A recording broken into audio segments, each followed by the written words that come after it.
भक्तिमय वातावरणाचा मेळावा शहादा येथे विश्वविख्यात शिवमहापुराण कथा प्रवक्ता परमपूज्य प्रदीप मिश्राजी यांची कथा 1 एप्रिल ते 5 एप्रिलच्या दरम्यान या मंडपात होणार आहे।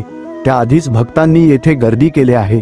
रोज रात्री या भक्तिमय वातावरणामध्ये महिला पुरुष एकत्र येऊन भजन कीर्तन गरबा आदी करीत आहेत।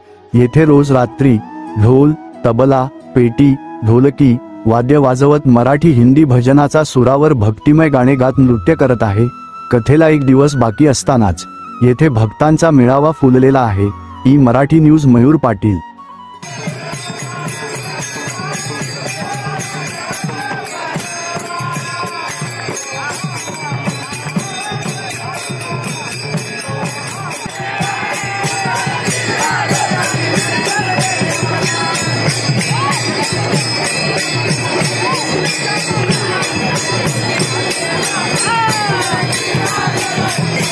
ई मराठी न्यूज हे चॅनल सत्य आणि प्रामाणिकतेवर आधारित सामाजिक, शैक्षणिक, आरोग्य, आध्यात्मिक, राजकारण व प्रवास विषयांवरील माहिती सादर करून सकारात्मक बदल घडवण्यास कटिबद्ध आहे। पुढील लिंकवर क्लिक करून आजच चॅनलला सबस्क्राइब करा।